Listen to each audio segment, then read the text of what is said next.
Y el mensaje lo he titulado "Y en ningún otro hay salvación". Y esta frase literalmente la he tomado em, de el libro de Hechos, capítulo 4 versículo 12, que dice: "Y en ningún otro hay salvación, porque no hay otro nombre bajo el cielo dado a los hombres en que podamos ser salvos". Eh, para mí, personalmente, esta frase de "en ningún otro hay salvación" nos demuestra de forma clara que el tema central de las escrituras es la exclusividad de la salvación en nuestro Señor Jesucristo. Los 4000 años de historia humana antes de la llegada de Cristo muestran cómo la raza humana e Israel todos dejaban de lado a Dios y buscaban forjarse para sí mismos una salvación independiente de Dios. En cada ocasión fallaron, no solo fallaron, sino que además ellos perecieron por causa de sus métodos para ser salvos. Mientras vemos estos fallos, también vemos a Dios señalándose a sí mismo como el Salvador, señalando que Él traerá su salvación a través del Mesías, el Cristo. Así promete que dentro de todo el grupo de seres humanos, tanto de los que existieron como de los que van a existir, solamente uno será el Cristo, y solamente a través de Él será la salvación. Este uno es el prometido de Dios. Ahora, es importante entender que el Antiguo Testamento y el Nuevo Testamento, literalmente Dios nos promete al Mesías constantemente. El Mesías sería su provisión para el mundo. Por eso, precisamente, es que el Nuevo Testamento inicia con la noticia de que Dios ha dado a los hombres el nombre por el cual ellos podrán ser salvados. Por eso, por ejemplo, encontramos lo que nos dice Lucas 2 del 10 al 11, y lo dice de la siguiente manera. Dice: "Pero el ángel les dijo: no temáis, porque he aquí os doy nuevas de gran gozo, que será para todo el pueblo, y que os ha nacido hoy en la ciudad de David un Salvador, que es Cristo el Señor". Así nos garantiza que Jesús es el método que Dios está proveyendo para la salvación de la salvación del pueblo. Por eso en Mateo 1:21 directamente apuntan a su ministerio cuando dice: "Y dará a luz un hijo y llamará a su nombre Jesús, porque él salvará a su pueblo de sus pecados". Así nos garantiza que Jesús es el único método para encontrar la salvación, y es un método provisto por Dios, prometido por Dios y provisto por Dios para salvar a los hombres, para que todos podamos confiar que es Jesús este hombre prometido, este hombre señalado, y lo respalda como jamás Dios ha vuelto a respaldar a ningún otro ser humano. No hizo con ningún ser humano lo mismo que hizo con Jesús antes de Jesús ni después de Jesús. En dos ocasiones, por lo menos, Dios dice lo siguiente sobre el Mesías. En Mateo 3:17 hubo una voz del cielo que decía, la voz de Dios: "Este es mi Hijo amado, en quien tengo complacencia". Y también lo dice en otro momento, más adelante en Mateo 17:5, el primero es después del bautismo, el segundo es después de la transfiguración, y dice: "Mientras él aún hablaba, la nube de luz los cubrió".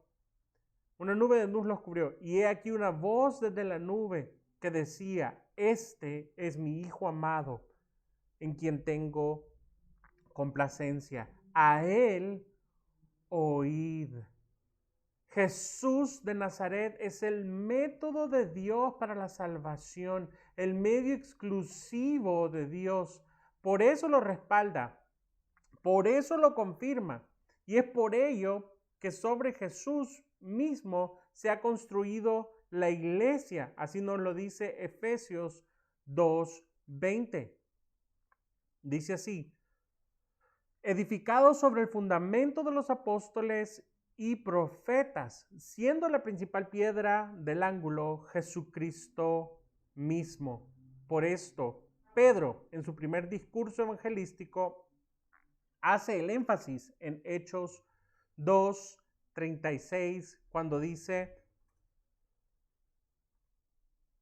sepa pues ciertamente toda la casa de Israel que a este Jesús, a quien vosotros crucificasteis, Dios le ha hecho Señor y Cristo. Y es por eso que nosotros tenemos la certeza de que el Evangelio lleva a la salvación.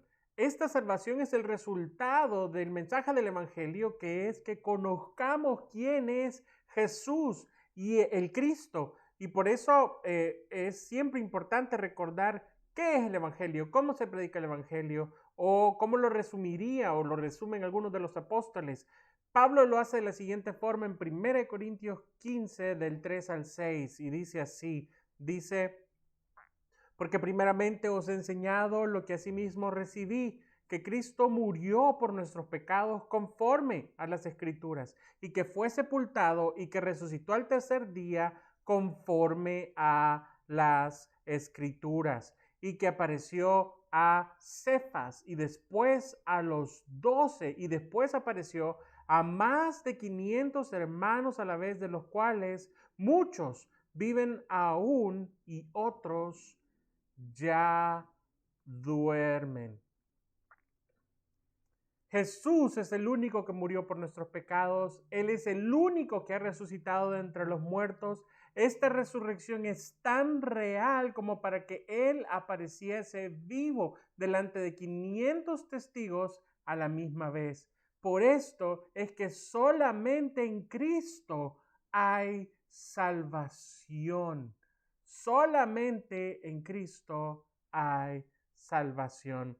Sin embargo, así en la historia antes de Cristo, la humanidad hizo ídolos y dejaron a Dios, el único Dios verdadero, el único Dios que existe. De la misma manera, nuestro cristianismo moderno o cristianismo posmoderno, hablando del gran grueso de aquellos que se llaman cristianos, ha dejado la exclusividad de Cristo para la salvación y se han levantado nuevos ídolos, se han cristianizado, pero el problema de estos nuevos ídolos es que no pueden salvar. La Biblia nos asegura que en ningún otro hay salvación. No se trata de doctrinas, no se trata de pastores, no se trata de templos, no se trata de congregaciones, no se trata de llamarse evangélico o de un grupo específico. No hay salvación en ello. La salvación radica únicamente en Cristo. El día de hoy analizaremos el panorama general de cómo el cristiano y el cristianismo posmoderno se ha alejado de Jesús para finalmente recordar que en ningún otro hay salvación, y por lo cual hacer un llamado a volvernos a Cristo. Hermanos, por la dificultad del tema, acompáñenme a orar. Señor, te pedimos en el nombre de Jesús que asistas nuestra debilidad. Te pido yo personalmente, Señor, que toques mi corazón, que me dirijas hacia ti, que me ayudes a exaltarte y a glorificarte como tú lo mereces, Señor, a través de la predicación fiel de la palabra de Dios, Vamos a ver muchos pasajes y versículos de cosas que ya sabemos, probablemente ya las hemos leído y oído, Señor, pero ayúdanos a integrar ese conocimiento, Señor, con la necesidad que tenemos de estar constantemente volviendo a Jesús, porque en ningún otro hay salvación.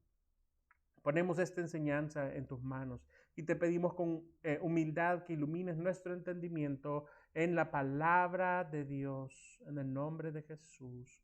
Amén y amén. Bien, Dios es muy claro cuando muestra el proceso que tienen aquellos que sirven y adoran ídolos.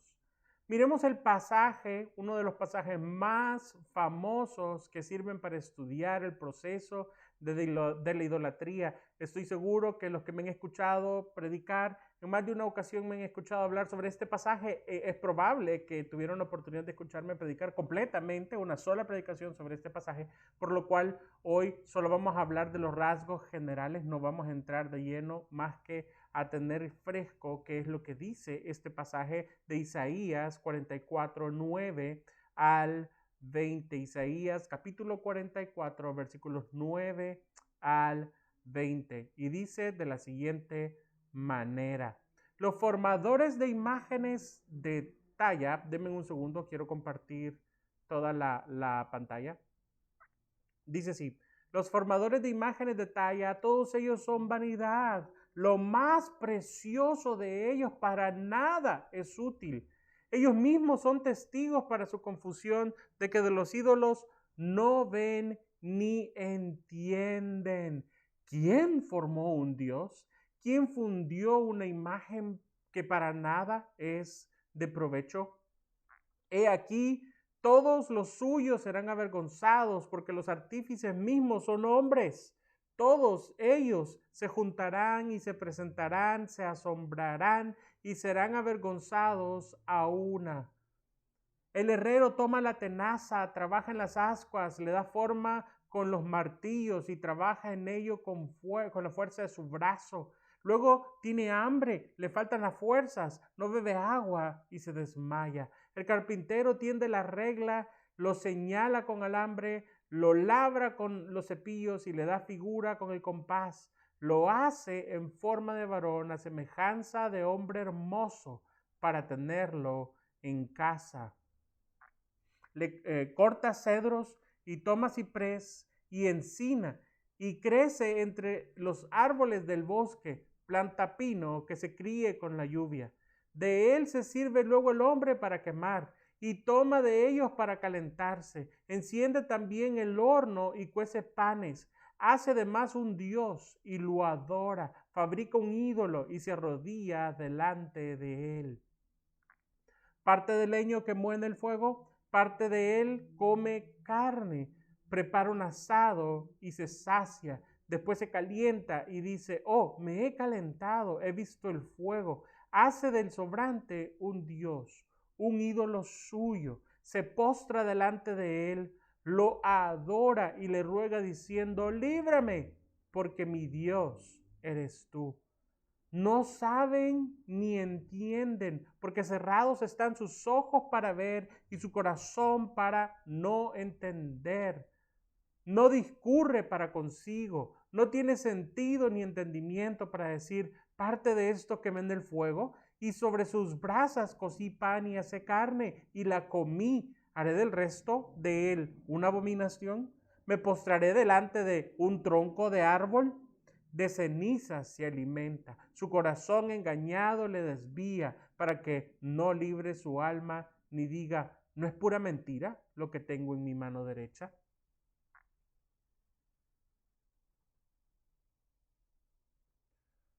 El ser humano crea ídolos a su imagen y semejanza.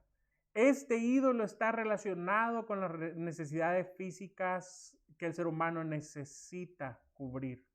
En esta parábola ha sido su necesidad de calentarse y de comer. Ahora, esta obra hecha por el ser humano, por sus propias manos, es delante de quien se postra y le pide que lo salve. a pesar de que él sabe que su ídolo no oye, no ve, no entiende, no habla, no acciona y mucho menos salva. Pero este es exactamente el mismo error en el que cayó Israel. Miremos cómo lo narra Éxodo 32 del 1 al 6. Lo dice de la siguiente manera. Viendo el pueblo que Moisés tardaba en descender del monte, se acercaron entonces a Aarón y le dijeron: levántate, haznos dioses que vayan delante de nosotros. Esto es, obviamente, para entrar en la tierra prometida. Porque este Moisés, el varón que nos sacó de la tierra de Egipto, no sabemos qué le haya acontecido. Y Aarón les dijo: apartad los zarcillos de oro que están en vuestras orejas y de vuestras mujeres, de vuestros hijos y de vuestras hijas, y traédmelos. Entonces todo el pueblo apartó los zarcillos de oro que tenía en sus orejas y los trajeron a Aarón, y él los tomó de las manos de ellos y le dio forma con buril, e hizo de ellos un becerro de fundición. Entonces dijeron: Israel, estos son tus dioses que te sacaron de la tierra de Egipto. Y viendo esto, Aarón edificó un altar delante del becerro y pregonó a Aarón y dijo: mañana será fiesta para Jehová. Y el día siguiente madrugaron y ofrecieron holocaustos y presentaron ofrendas de paz, y se sentó el pueblo a comer, a beber y se levantó a regocijarse. Israel hizo un becerro de oro, al cual dijeron que era Jehová. Luego hicieron una fiesta delante de este becerro. Dijeron que este becerro los había sacado de Egipto. Además, tenían la esperanza de que este becerro los iba a guiar a la tierra prometida. Contrariamente, este becerro fue hecho por sus manos. No tiene la capacidad de ver, de oír, de hablar, de responder y mucho menos de salvar. Después de todo este incidente, Dios habló continuamente a Israel, advirtiéndoles de no servir a los dioses de la nación de Canaán. Pero de este lado de la historia podemos decir con franqueza que en pocos años de estar en la tierra prometida, después de haberla tomado, Israel comenzó a servir a estos dioses. Por eso es que se levantaron los jueces para traer al pueblo de regreso, porque se fueron detrás del Dios que los cananeos llamaban él, la esposa de él que se llamaba Acera o Astarte o Astarot, mencionado de diferentes formas. Muchos de ellos sirvieron a Moloch y muchos de ellos aún adoraron a Belcebú. Entonces adoraron diversos dioses, los sirvieron. ¿Y por qué? ¿Por qué llegó su mente a este punto? Porque los dioses cananeos ofrecían placeres desenfrenados en los tiempos de adoración. A cambio de adorar de esa forma a estos dioses les prometían que todo iba a salir bien. Por ejemplo, Moloch era una estatua que tenía un horno en medio, una estatua de metal que tenía un horno en medio de su estómago, donde se ofrecía como sacrificio a los bebés o a las mujeres vírgenes. Se les quemaba ahí. A cambio, Moloch literalmente les prometía que iban a ser prósperos, que iban a tener frutos, que iban a enriquecerse y que no iban a haber ni plagas, ni terremotos, ni huracanes. Esa era la promesa básica que les daba Moloch. Mientras tanto, parte del servicio y del culto no solo era ofrecer ese sacrificio humano, sino que era también una cantidad de desenfreno y de prostitución, por así decirlo, que los sacerdotes y sacerdotisas ofrecían para los adoradores. No solo había inmoralidad sexual, sino que nuevamente estos dioses no ven, no oyen, no hablan y es completamente seguro que tampoco pueden salvar. Y sin embargo, Dios castigó a Israel por causa de esta idolatría.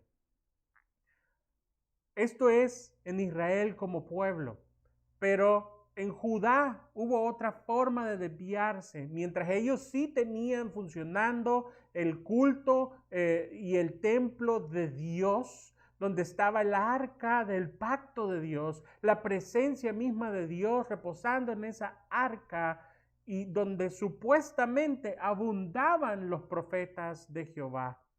Ellos adoraron a Jehová, pero lo trataron a él como un ídolo. Es decir, como un pedazo de piedra, como quien adora a un pedazo de madera. Ellos adoraron a Jehová como quien adora a alguien que no ve, no oye, no habla y desde luego tampoco puede salvar. Pero esto es un error, porque Dios, Jehová, si oye, si ve, si habla, y por causa de esto es que sabemos que sí puede salvar.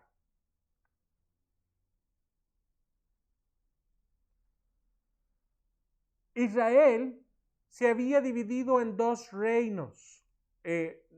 Esto es una de las situaciones importantes que necesitamos mantener siempre en nuestra mente. En el norte se llamaban a sí mismo Israel, habían 10 de las 12 tribus. En el sur se llamaban Judá. Israel dejó a Jehová inmediatamente la división. Judá tuvo una combinación de buenas épocas con avivamiento en el que seguían a Dios, seguidas por otras muy malas que literalmente apartaban al pueblo de Dios. De hecho, en la sucesión final, la mayoría de los reyes y de las personas de la época antes del exilio literalmente eran personas impías, a pesar de que iban al templo a adorar.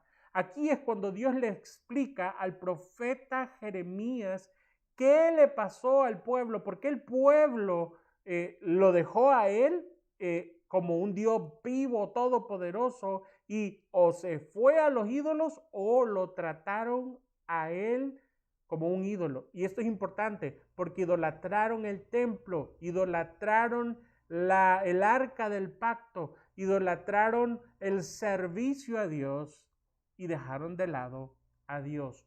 ¿Por qué pasó esto? En Jeremías 9, del 13 al 14, lo explica Jehová de la siguiente manera. Dice así, dijo Jehová, porque dejaron mi ley, la cual di delante de ellos, y no obedecieron mi voz, ni caminaron conforme a ella. Antes se fueron tras la imaginación de su corazón en pos de los Baales. Judá abandonó la ley de Dios para, a través de los ídolos, lograr lo que su corazón anhelaba. En varias ocasiones en el libro de Jeremías, Dios señala que el problema de Israel y de Judá fue que ellos persiguieron la imaginación de su corazón. Miremos una vez más este reclamo en este libro de Jeremías, en Jeremías 13:10. Dice de la siguiente forma: este pueblo malo no quiere oír mis palabras, que no quiere oír mis palabras, que andan en la imaginación de su corazón y que va en pos de dioses ajenos para servirles, para postrarse ante ellos, vendrá a ser como este cinto, que para ninguna cosa es bueno. Hay un simbolismo ocurriendo en ese momento. Dios le ha pedido a Jeremías que entierre el cinto por un periodo largo, cuando finalmente le dice que lo desentierre, lo encuentra y el cinto está podrido, literalmente. Entonces, esto es lo que Dios dice, esto es lo que le ha pasado a Israel y a Judá. Me dejaron, no me siguieron a mí, sino que siguieron la imaginación de su corazón, se postraron y sirvieron a otros dioses que les prometían darles lo que quería su corazón, que al final tampoco se los dio,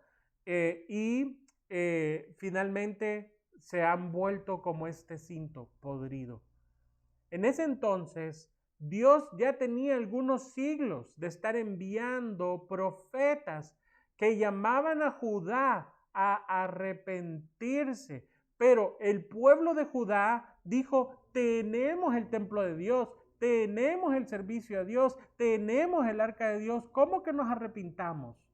¿Cómo que nos arrepintamos si estamos en la religión correcta y haciendo las cosas correctas? Que de hecho, bíblicamente, estaban en ese punto específico. Antes de Cristo, esa era la religión correcta.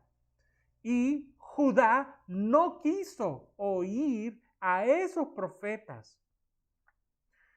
Es más, según la tradición judía, el profeta Isaías murió en manos del rey Manasés, porque Manasés no estaba contento con la profecía de Isaías. Sin embargo, hubo un tiempo, justamente antes de que Dios castigara a Judá y lo mandara al exilio, cuando hubo otros profetas de Jehová a los cuales la gente sí quiso oír.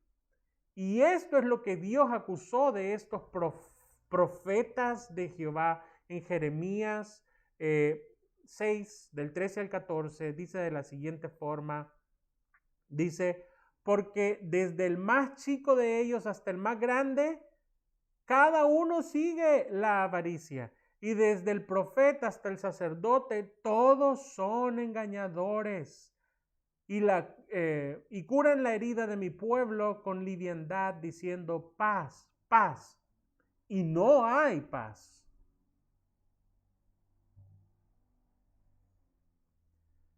Dios les viene advirtiendo que se vuelvan a Él, porque si no van a ser destruidos por causa de sus propios pecados.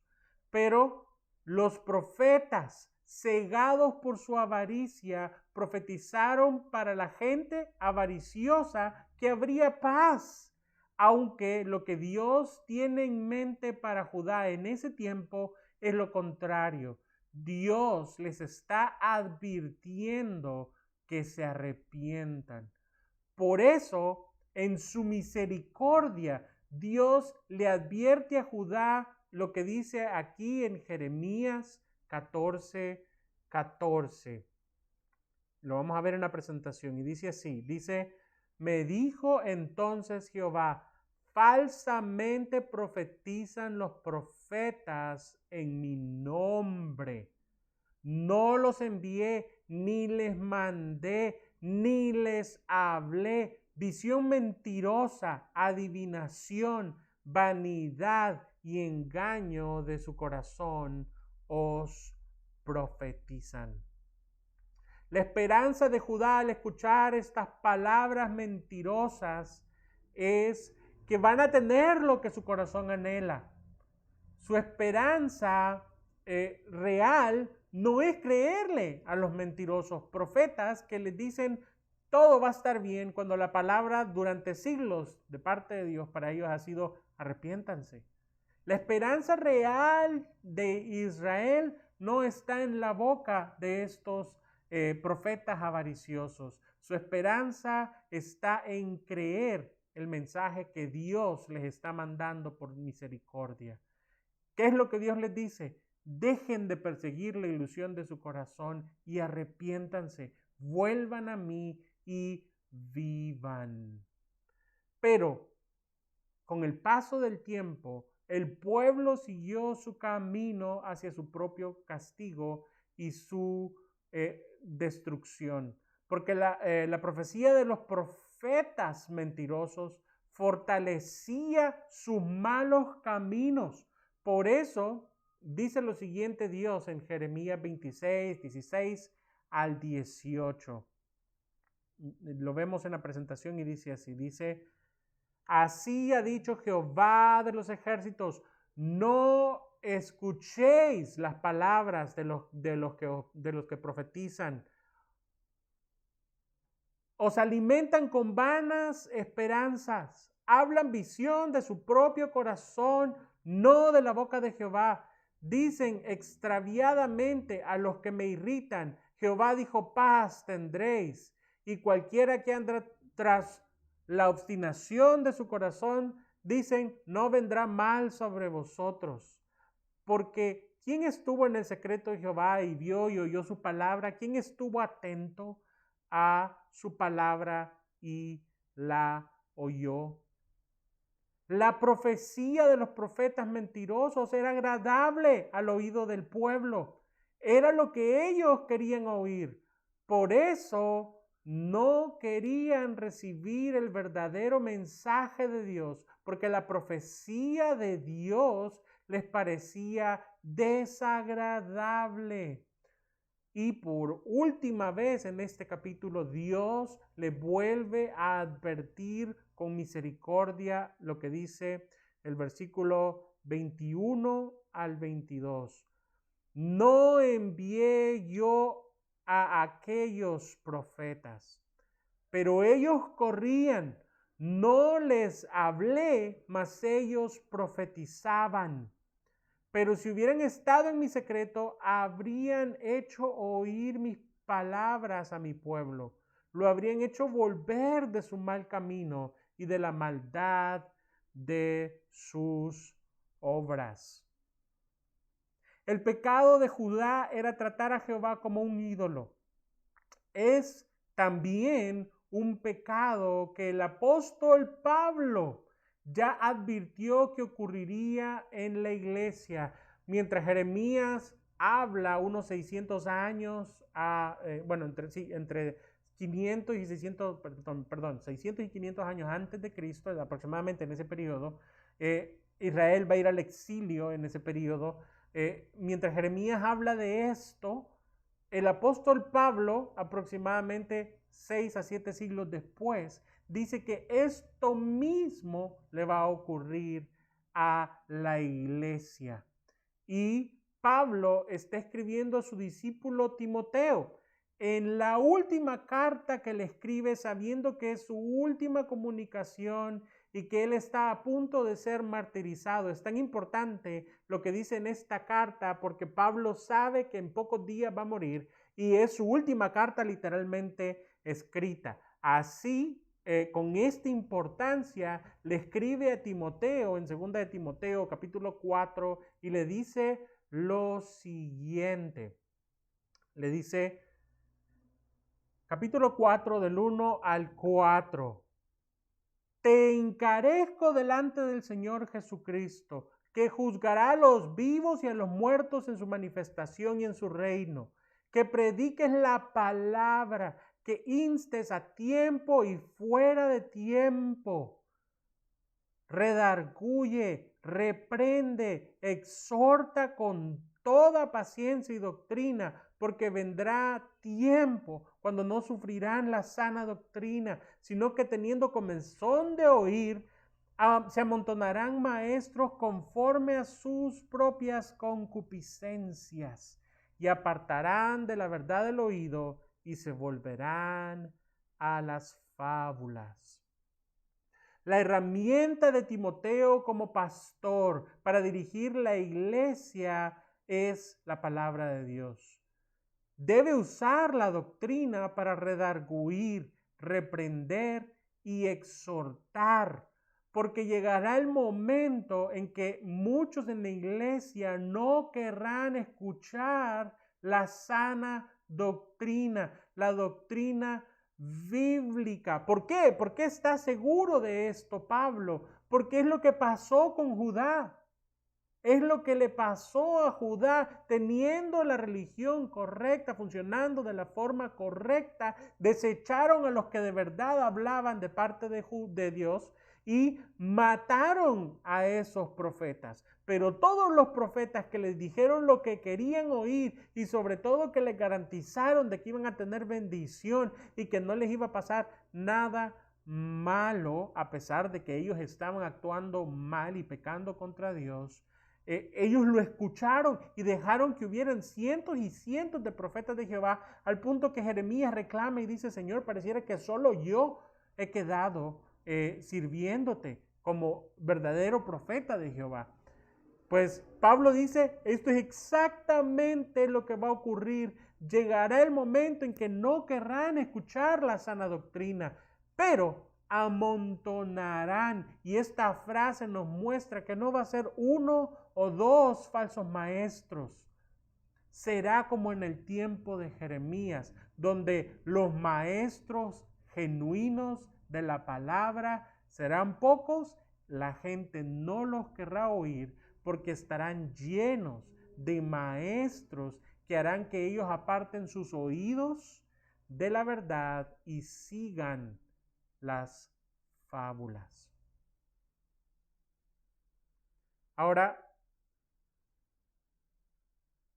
los amontonarán porque ellos les dirán aquello que quieren oír.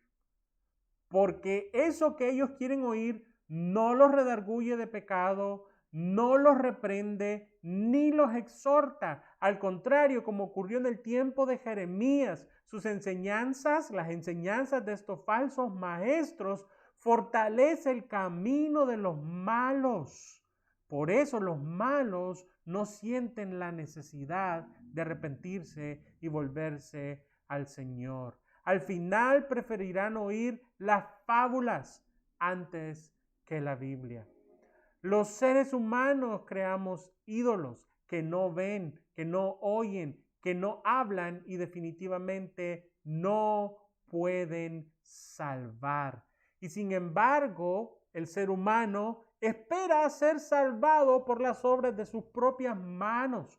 Por otro lado, como ocurrió en el tiempo frente al monte Sinaí, muchos siglos después, que Judá se había creado un becerro al que llamaron Jehová, el cual adoraron. Pasando el tiempo, los profetas mentirosos profetizaron a la avaricia del pueblo y la avaricia del pueblo hizo que prefirieran a los profetas mentirosos. Esta ofensiva versión idolátrica de Jehová, que no ve, que no oye, que no habla, tampoco puede salvar.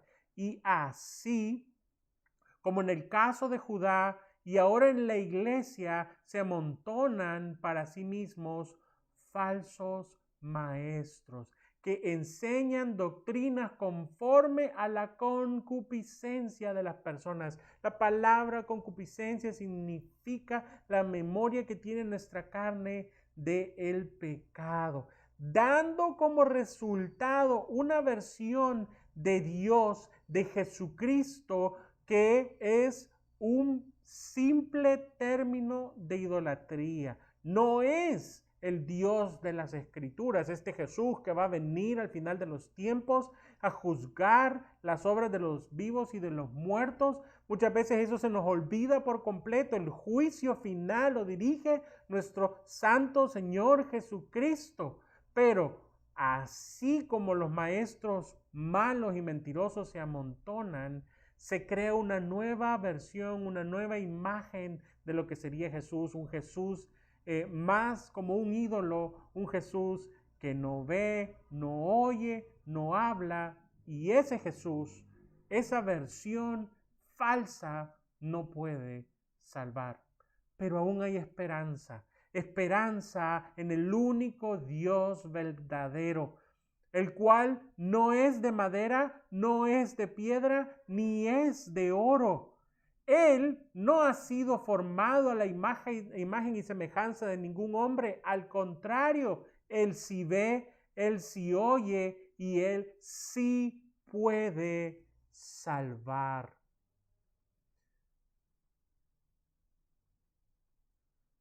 Por eso, Una de las preciosas invitaciones de parte de Dios en el mensaje de la salvación es cuando Él dice, venid.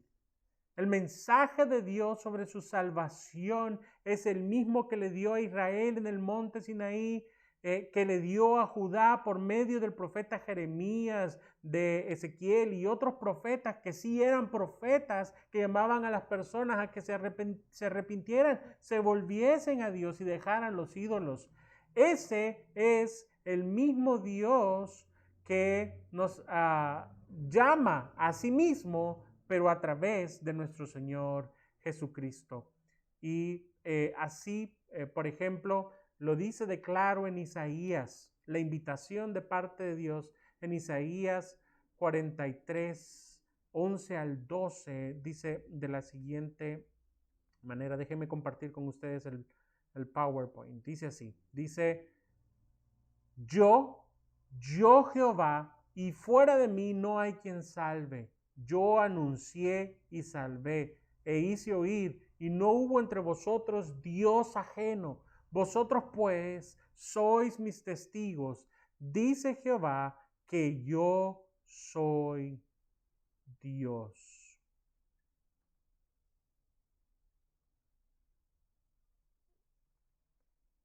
Dios puede salvar.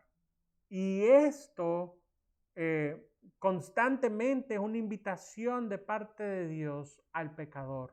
Es una frase que Dios dice, ten esperanza, yo puedo salvar, arrepiéntete, vuélvete, vuélvete.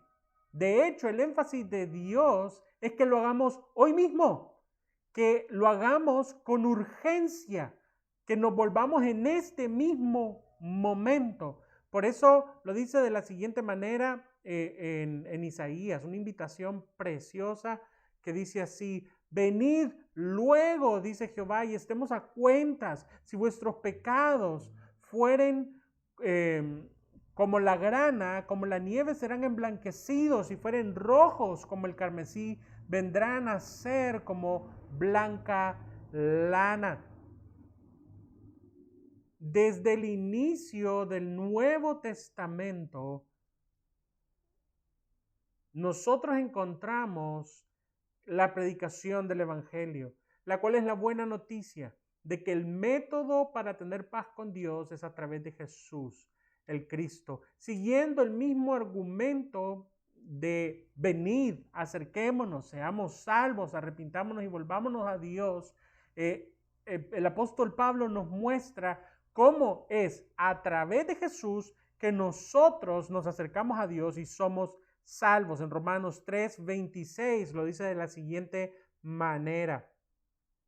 Voy a compartir, dice así, dice, por cuanto todos pecaron y están destituidos de la gloria de Dios, siendo justificados gratuitamente por su gracia mediante la redención que es en Cristo Jesús, a quien Dios puso como propiciación por medio de la fe en su sangre para manifestar su justicia, a causa de haber pasado por alto en su paciencia los pecados pasados, con la medida de manifestar en este tiempo su justicia, a fin de que Él sea el justo y el que justifica al que es de la fe de Jesús. De modo que Cristo es el único medio para venir a Dios y ser salvo. Esta justificación que alcanzamos al creer en Cristo se traduce en paz con Dios, según nos dice Romanos 5:1, cuando dice, justificados pues por la fe tenemos paz para con Dios por medio de nuestro Señor Jesucristo. Y finalmente todo esto responde al precioso amor de Dios expresado en la obra de nuestro Señor Jesucristo, como lo dice Romanos 5:8, cuando dice, mas Dios muestra su amor para con nosotros, en que siendo aún pecadores, Cristo murió por nosotros. Mientras la palabra de Dios en Isaías era, vengan luego, vengan, apúrense. Aún resuenan en nuestra mente esta invitación. Es importante saber que cada vez que Dios llamó al ser humano, lo llamó a arrepentirse. Esta frase de arrepiéntanse, lo que realmente les está diciendo, o de forma bien clara, es cambien de dirección hacia la dirección opuesta. Den un giro de 180 grados, que es lo que literalmente significa la traducción de arrepentirse, y vuélvanse a mí. Por esto encontramos tantos pasajes, tanto en el Antiguo Testamento como en el Nuevo Testamento, en donde se nos llama a arrepentirnos. Por ejemplo, tenemos a continuación lo que decía Jesús cuando predicaba. Dice en Mateo 4:17, desde entonces Jesús comenzó a predicar y a decir, arrepentíos, porque el reino de los cielos se ha acercado. En otras palabras, lo que Jesús le está diciendo a la gente aquí es, vengan ya mismo, sean salvos. Jesús refuerza ese llamado haciendo una promesa preciosa en Juan 6:36. Insisto, él les dice, vengan pronto a mí, arrepiéntanse. Y en Juan 6:37 dice, todo lo que el Padre me da, vendrá a mí, y el que a mí viene, no le echo fuera. No le echo fuera. Hoy en día hay muchos que se llaman a sí mismos cristianos y sin embargo han desechado a Jesús en su concepto bíblico para adoptar un concepto idolátrico de Jesús. Un Jesús que si yo le sirvo, entonces a cambio Él me va a dar todo lo que yo quiera. Va a cumplir los caprichos y los deseos de mi corazón. Para literalmente seguir este otro Jesús y seguir otro evangelio que es predicado por profetas y por maestros acorde a la concupiscencia de todas las personas que vivimos en este mundo. Y han llegado al punto en que ya no soportan la palabra de Dios. Estos cristianos están dispuestos a creer solamente en aquello que quieren oír. Y sin embargo, a estos cristianos, Dios les está llamando y les dice, venid luego y estemos a cuentas. Él sigue diciendo lo mismo que en el Antiguo Testamento. Su voz sigue repitiendo una y otra vez, arrepentíos y venid a Cristo. Venid a Cristo es lo que te hace genuinamente cristiano. No es ir a una iglesia, no es participar de las actividades, no es decir Dios te bendiga, hermano, o llamarnos a nosotros mismos con el título de cristianos. Venir a Cristo es la única forma de ser salvos de la ira de Dios. La invitación de Dios que choca contra nuestra carne literalmente es la única que puede salvarnos. Arrepentíos, dejad de caminar en contra de la dirección de Dios, dejad de servir a quien no es Dios y volveros a Dios. Creo que hoy es un momento exacto para hacer la misma oración que hacía Jeremías en Jeremías 17:14. Sáname, oh Jehová, y seré sano. Sálvame y seré salvo, porque tú eres mi Dios. Señor, ten misericordia de nosotros. Yo, el primero de todos, Señor, que en más de algún momento he seguido los engaños de mi corazón, me he alejado de ti, en más de algún momento me he postrado delante de los ídolos, Señor. También sé que tienes misericordia, también sé que eres perdonador y también sé, Señor, que es duro muchas veces conocerte tal y como tú eres, pero solo en ti hay salvación. Tú oyes lo que decimos, sabes y disciernes lo que pensamos. Tú, Padre Santo, respondes y hablas y llamas al arrepentimiento y tú prometes salvar a través de nuestro Señor Jesucristo. Sálvanos, Señor, a través de Cristo, de nuestra propia idolatría, de seguir corriendo hacia la imaginación de nuestro corazón. Jamás la vamos a alcanzar, pero muchas veces es por causa de ella, Señor, que nos alejamos de ti. Danos un corazón alejado, Señor, de la maldad y de la perversidad de la idolatría. En el nombre de Cristo Jesús. Amén y amén. Mis amados hermanos, ha sido un privilegio compartir con ustedes. Que Dios les bendiga.